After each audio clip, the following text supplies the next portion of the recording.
Are you crazy? Or are you just mad?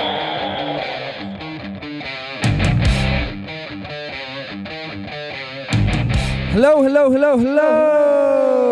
And welcome to the Mad Musicians Against Depression podcast, where we discuss the latest news, research and hot topics surrounding mental health. I'm Thomas Maher, and I'm joined in studio by my beautiful co-host, award-winning singer, songwriter and presenter, Indiraa. Hello, Indiraa. Hi, Tommy. Hello, Indiraa. Hi, I'm all shy and coy today. You're coy like a koi fish. Fish, yeah. Yeah, why? I don't know. You smell a bit fishy. I act a bit fishy as well. Yeah, you look a bit too with those big glass eyes of yours, goldfish bowl eyes. No. Yeah, you do, yeah. Indiraa, welcome to episode 44 of the Mad Pod podcast. Oh, 4 and 4 is 8. Yeah. That's our lucky number. That's right, yeah. We took 2 weeks off over Easter, didn't we? Yeah. Yeah, not intentionally, but we took 1 week extra. Because you Easter. took an egg. Yeah. You're an egg. We took an extra week. Extra. I ate lots of... Did you Lots know? of You gone food. googie on us. Yeah, I went all foodie.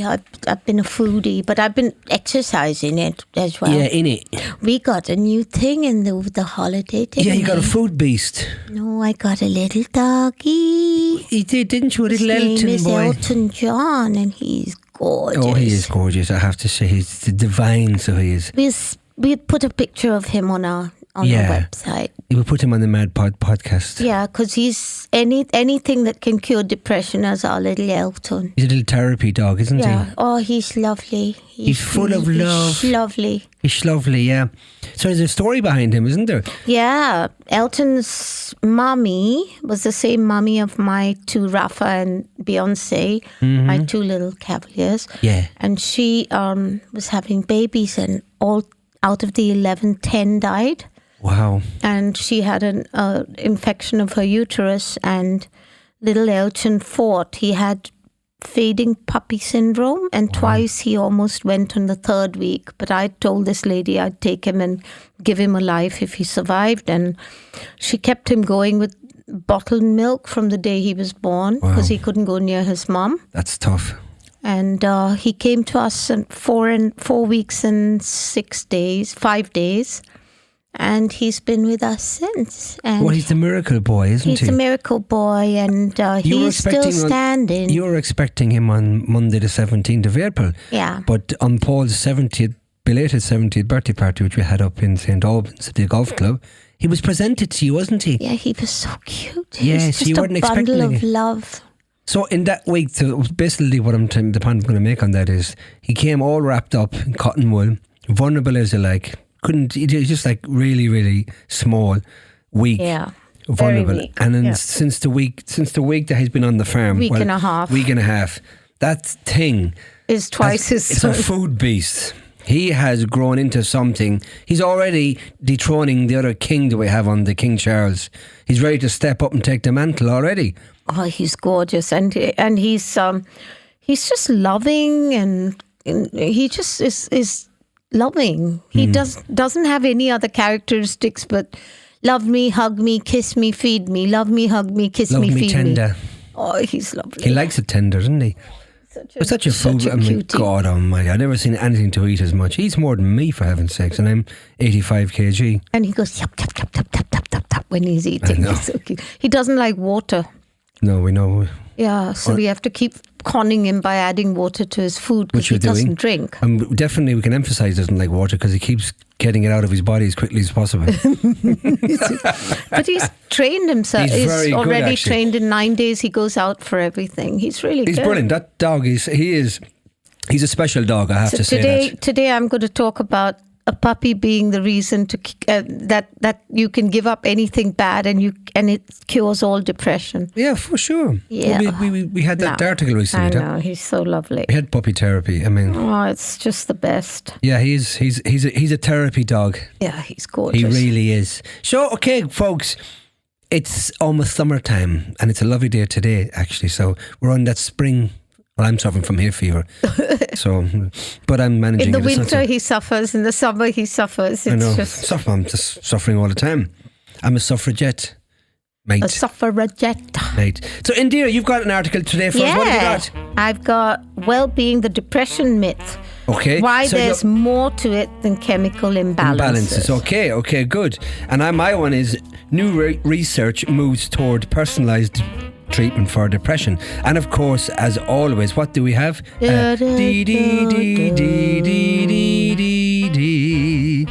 have a UFO article, and the headline is, do you believe in aliens? CIA reveals KGB fought UFOs and ETs in Cold War. Woohoo! Can you believe it? Not really, but Why I'll can't go you with believe it? it? Because it just seems a bit What? far-fetched. Does it now? Yeah. Farfetched. Don't. Now, you believe in aliens, so you can't say that now. I do believe in aliens. I just don't think the KGB fought them, but I'm going with you it. haven't heard the essence of the story yet, have you? Okay, You've been okay. judgmental now. I am. Yeah, you Sorry. see? Yeah, you better sorry. I forgive you. Okay, Indiraa, why don't you take us away? Okay, here we go. So, depression is more complicated than you might think. The most popular idea of what causes depression in the brain is some kind of chemical imbalance. Many pharmaceutical companies have claimed that they're advertising that their antidepressant drugs work in correcting imbalance. I should know, I'm on them all the time.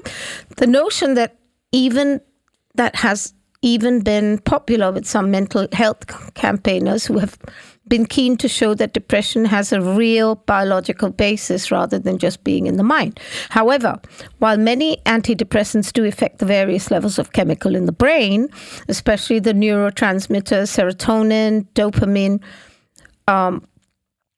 noradrenaline, adrenaline. God, what's wrong with me today? Noradrenaline, and glutamate. Most experts. That's your mate, is it? New mate? Glutamate. Most experts now agree that the idea of depression is caused by chemical imbalance is a gross oversimplification, especially as no one knows what the correct level should be. A landmark review of the literature published in 2023 even went so far as to conclude that there's no convincing evidence of biochemical basis to depression. Although that review was controversial, there you go, with some commentators arguing that it went too far, many other aspects of brain function seem to be involved in person's vulnerability to depression and its onset. Yeah, I have to agree with that one. The instance of overactification of hypothalamic pituitary adrenaline axis, HPA axis, so your adrenaline gland basically and your pituitary at the base of the brain, which controls the working of all other of your doodahs. Doodahs? Yeah, that's a very technical term. This is the network of brain areas that involves the regulating of your body and brain response. It's exactly what I was saying to stress. I called it a doodah. Didgeridoo. Yeah, some studies have declared that no link between biochemicals and depression, suggesting that more complicated situation. However, people with depression often show an overactive HPA axis, possibly caused by stressful early life experiences, and have elevated levels of the hormone cortisol. A disturbed HPA axis could also interfere with the levels of the other brain chemicals relevant in depression, such as serotonin. So yeah, that could disrupt you, and then the serotonin levels get sort of mushed around for the rest of your life, I guess, till they're addressed. Mm-hmm. Also relevant are signs of immune system dysfunction in the brain. People with depression will often have raised levels of pro-inflammatory cytokines, which I use all the time, this term, small proteins produced by the immune system. I didn't even know how to say it. Yeah, I didn't even know how to say it. In their body and brain. And neuroinflammation can also, so just a tiny inflammation in the brain, I guess, could be a risk factor for depression. We can handle that. I mean, I can bring it down to simple words instead of all these big ones. Again, there's some evidence that stressful life experiences can trigger this immune system dysfunction, which could contribute to the risk of developing depression. Yeah, I agree that certain things can, but there's no point harping on it. Just move on, guys, because, you can't change the past. As you can see, there's no single cause of depression in the brain, rather a highly complex web of factors involved. One framework that might help make sense of what's going on, the idea that depression is caused by a lack of neuroplasticity. A chronic stress and traumatic experiences seem to force your brain to lose the adaptability and get stuck in a highly negative bias of your memories and thinking. So there you go. It could, affect you lifelong if something goes but generally it bonkers does. in the brain. Yeah. But generally it does, doesn't it? The technical term is when things get bonkers in the brain, they all become a mishmash, then it can affect you later on, is basically the technicality. I think most people who suffer from depression as a kid, particularly as a kid, because, your brain's a sponge, that thing, so you learn, a lot of things is learned. It certainly does stay with you for life. Of you course. just learn to manage it. Some better than others. Of course, some better than others, because other people, obviously, if you get depression from a traumatic event, for example, as a kid, and then you've kind of then you're lucky enough to kind of breeze through life thereafter, things go well for you, and your depression won't be so much as a debilitating factor for you. But if you suffer depression, the same thing happens to you, the same event that triggers your depression when you're a kid, and then you go along through life and you're struggling through other traumatic events and other negative things happen to you throughout your life, well then you can imagine then how that's going to be, how it's going to affect you, and how your ability to deal with depression, you're dealing with depression upon depression upon depression. Eventually it breaks you down, you get weaker and weaker. So it's, like I said, it's a very complex, highly complex thing, depression. So I'll round that off with some of the factors mentioned earlier, such as altered levels of brain chemicals and overactive HPA axis and neuroinflammation could contribute to overly fixated state. Meanwhile, various treatments approaches the antidepressants, brain stimulation, psychotherapy, physical exercise could help increase neuroplasticity with increasing the growth of new neurons and fostering greater communication between the areas of the brain involved in the pleasure and reward. Okay, so if it was based on just antidepressants and exercise alone, I would be the happiest person on the planet. Well, of course, but it doesn't. Of course, that's what the article you cite there. Yeah, so it's a highlights combination that. of other stuff. There's a So lot you of have things. to put them all together. And if if it was as simple as just hormonal imbalances, we'd have solved that conundrum a long time ago. We would have got it right by now. But we haven't, because it isn't just about imbalances. Of course, there is an imbalance going on, but not necessarily caused by one hormone or another, one event or another. There's a lot of other different things that contribute to depression and anxiety. It's like the five blind men in the elephant, and one touched the ears and says an elephant's flat. The other one touches the tail and says an elephant's like a rope. Third one touches the trunk and says it's like a tree. And the fourth one touches the belly and says it's like a wall. Basically, individually, everyone has something right, but collectively, it didn't actually make up the elephant. So I think it's one of those things. I have two out of certain things I can sort of think would contribute to it, but it doesn't necessarily give us the sum total. Look, what we've learned from depression is there's a lot of different things that affect the outcome or the severity of depression. A lot of different ways of attacking it, for example, or treating it. But they all do it in different ways, the different techniques, different formulas, whether it's CBT, whether it's antidepressants, whether it's mindfulness, yoga, psychedelics, or ketamine, whatever it is, they all work in their own way. They do something differently, but the outcomes are the same and generally better for one than another. So that's how complex it is. We don't know why that is. But one thing I will say is, I think we're very close to getting an on-off switch for both anxiety and depression. We will find that switch that literally will switch off depression, because there is an end result to it. What is the end thing that causes the depression? How do we stop that? How do we close the door on it? Shut it off like a compressor, like, a limiter, just beating it back down completely, putting a full stop to it. That's the point we're going to get to eventually. We're going to find that on and off switch. Absolutely. And sooner the better, actually. I found one. It's called Elton. Yes. He's my on and off switch. When I see him, everything disappears. I have to say, that boy is special. Yeah, he is. He is. It reminds me of myself, actually. I'm trying to work that one out, but never mind. Okay. Onwards and upwards. Okay, so can I borrow your glasses there? Can I? Of course you can. Because I can't see Mr. Squat here. Jack Okay. Squat. Oh, let me borrow these. I do have mine somewhere. My reading glasses. Can you see with them? Oh, lovely. New research moves toward personalised treatment for depression. Depression involves a complex interplay of psychological patterns, biological vulnerabilities and social stressors, making its causes and symptoms highly variable. Equally complex is the treatment of depression, which requires a highly individualised approach that may involve a combination of medication, psychotherapy and lifestyle changes. This is what we're just talking about. Yep.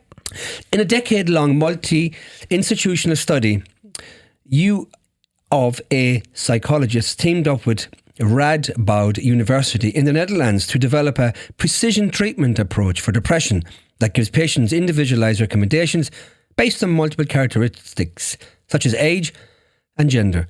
Their findings are published in the Journal of PLOS 1+1. First-line treatment for depression should not be a one-size-fits-all approach, said Zachary Cohen, senior author on the paper and assistant professor in the U of A Department of Psychology. Unfortunately, he said, the current standard of care largely involves a trial-and-error approach. Exactly, it does. In which different medications or therapies are tried until an intervention or combination that effectively alleviates symptoms is found. The study focused specifically on depression in adults. The research team brought together patient data from randomized clinical trials conducted worldwide that have assessed the efficacy of 5 widely used depression treatments. Before treatment, patients were evaluated on a variety of dimensions, including for associated psychiatric conditions such as anxiety and personality disorders, said Ellen Dreisen, the study's lead researcher at assistant professor of clinical psychology at Radboud University.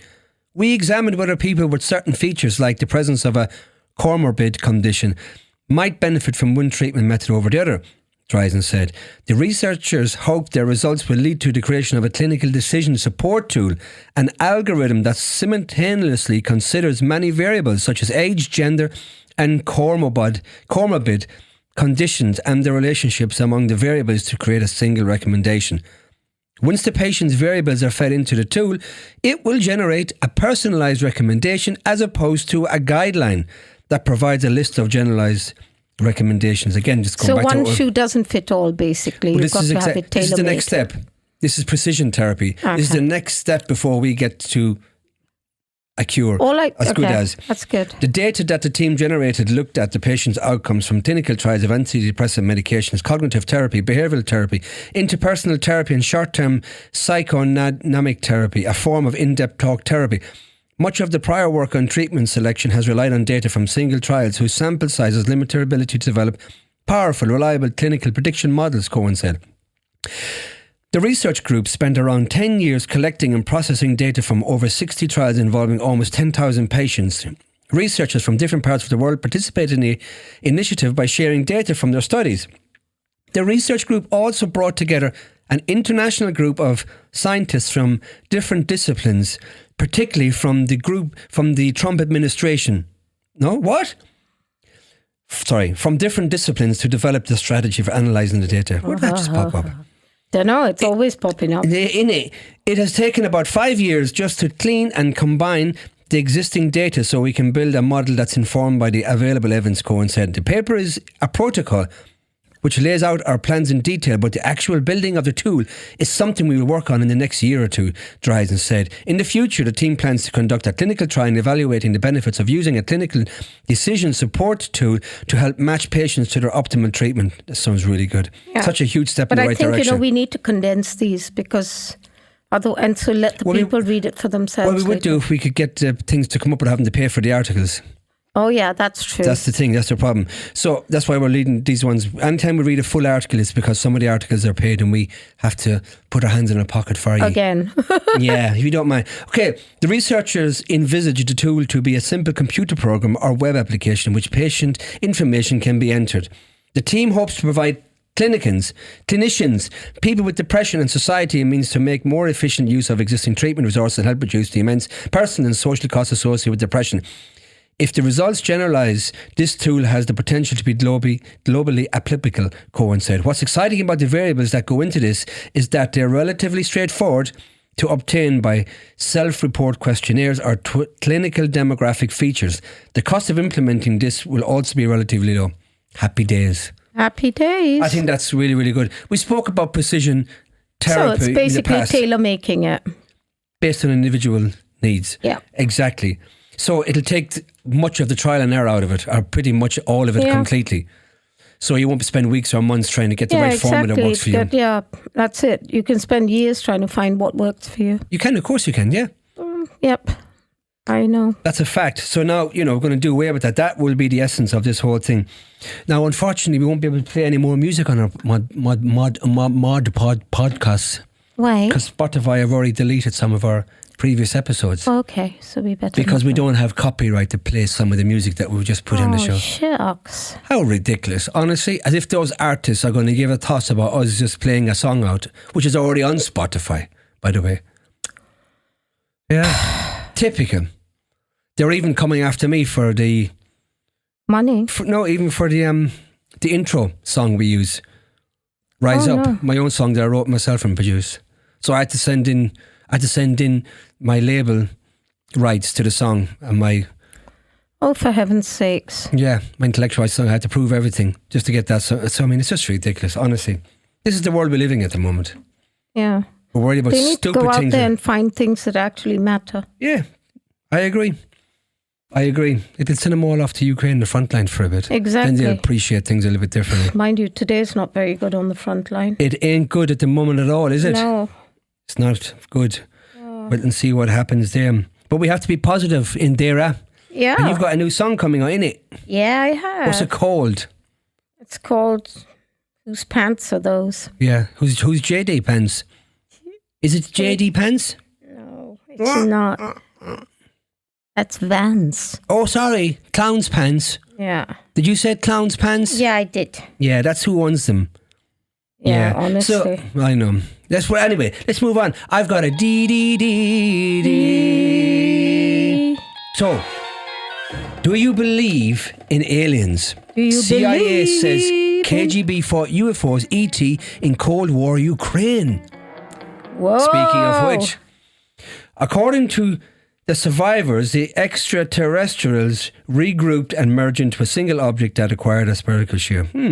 That's the opening headline. Okay, according to the document now available on the CIA's official website, a bizarre event unfolded in 1989-1990 during a military training exercise in Ukraine, then part of the USSR, where a group of Soviet soldiers reportedly engaged a low-flying saucer-shaped UFO. What followed was a scene straight out of a sci-fi horror film. The 250-page KGB report, said to have been obtained by the CIA following the collapse of the Soviet Union in 1991, accounts in chilling detail how a platoon of soldiers fired a surface-to-air missile at the unidentified aircraft. Oh my God. The attack reportedly brought down the object, prompting 5 short humanoid beings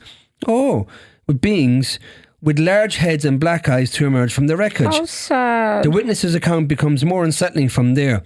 According to the survivors, the extraterrestrials regrouped and merged into a single object that acquired a spherical shape. Seconds later, the sphere emitted an intense blinding flash of light. In the moments that followed, 23 soldiers who had been watching were reportedly transformed, turned into what the document refers to as stone poles. Wow.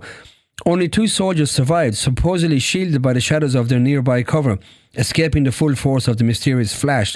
The report, based on summaries from Canadian weekly World News and Ukrainian newspaper Holos Ukrainia, described a horrific picture of revenge on the part of extraterrestrial creatures, a picture that makes one's blood freeze. The alleged petrified bodies and the wreckage of the unidentified object were transported to a secret Soviet research facility near Moscow. There, scientists are said to have determined that the soldiers' bodies had been transformed into a limestone-like substance. Oh no. Whatever technology the beings deployed, the report concludes it defied science. If the KGB file corresponds to reality, this is an extremely menacing case, as CIA analysts reportedly noticed. As per Hindustan Times report, the aliens possess such weapons and technology that go beyond all our assumptions. They can stand up for themselves if attacked. I'm sure they can. Yeah, I bet they do. Although the event allegedly occurred in either 1989 or 1990, the story surfaced after the disintegration of the Soviet Union and was declassified by the CIA in 2000.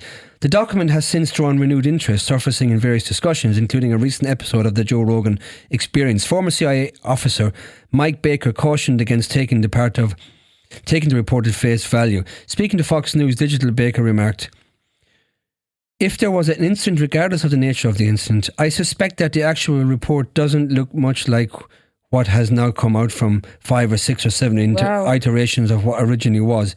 I'm sure there's something out there," he added. "I just don't think that they landed decades ago, turned Soviet soldiers into limestone, and we're just now hearing about it. I don't think that's the case." Despite his doubts, Baker conceded that unexplained aerial phenomena remain worthy of investigation. The declassified file arrives at a time of heightened public interest in UFOs, now officially termed unidentified phenomena. Isn't that interesting? That is. So there you go. So they were limestone. Yeah. Wouldn't it be nice if we could turn all those Russian Into lemonade? Into lemonade or limestone, or even gold statues in Ukraine? Ooh, So they could take them and then they could trade them in. Yeah. They could, invest them. They could invest the And Russian gold soldiers. has gone up now, yeah. Yeah. Thanks imagine to Trump. Imagine all those Russian soldiers you could be converted into gold and then kept in a vault. Okay, Baby. Yeah. You're getting a little bit carried away now. On a moon-like shadow. Yeah. So what's your plan for the rest of the day, Indiraa? I'm going for some EDMR or something treatment, which is a light treatment, which is... It's not a sort of light that came out of that UFO, is it? No, it's just aligning my brain. You know how I am. I work on my mind, my brain, my body. You do very well. Yeah. You were in the gym today, done your personal training? Did a lot. Yeah, I'm feeling quite tired actually. Yeah. So yeah, all good. You've done a lot. So today is light therapy session, isn't it? Yeah. Yeah. I'm very light. You're going to be lightheaded, I think, after it. I believe it is a slightly draining thing. So. Yeah. I'm going to be accompanying you just in case. Yeah, you're such a sweetie. He's very good to me, this boy. Yeah, I am. I'm very good. You just are like the good. Welton is as well. Oh, he's a good boy. You little Welton. Yeah. And you're a really, really good person to all of you out there. He puts in a lot to try and send information out there for all of you who have issues, and he is particularly sympathetic, as he has also been through various things in his life, and he's a good boy, a very good person. I'm very lucky to know Thomas. Oh, I'm getting all shy now. No, don't be shy. Look You're at a me, good boy. my cheeks are gone red. No, they haven't. Don't lie. My paws are all itchy. Oh, shut up. He's lying. He's just sitting there and lapping it all up. You're lapping it up. Yeah, he like is. little Elton eating out of his bowl. Oh. Yes. On that very interesting note of us doing this, what are we doing? This podcast is getting steadily weirder. It's getting steadily weirder. Okay, folks, well, we hope you enjoyed that podcast. And since episode we can't 24. actually play you our music, we can sing. Let's sing to them today. What should we sing to them? Don't know, you the singer, come on. How much is that doggy in the window? Bow wow! The one with the waggling tail. Bow wow! How much is that doggy in the window? Bow wow!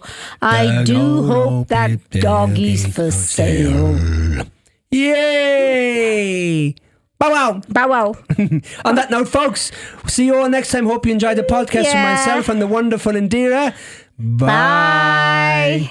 Well, folks, on that note, that's where we're going to leave it for today. Hope you've enjoyed the show as much as we have, and we look forward to bringing you more of the latest news and hot topics surrounding mental health on our next show.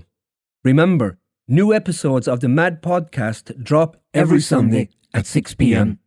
Episodes are available to listen to on Spotify, Apple Music, and of course, the Musicians Against Depression website, an online toolbox that contains a wealth of information, essential reading, and links relating to mental health. As always, if you or someone you know would like to join the conversation, either in studio or remotely, email us at musiciansagainstdepression@gmail.com or visit the MAD website at www.musiciansagainstdepression.uk for further info.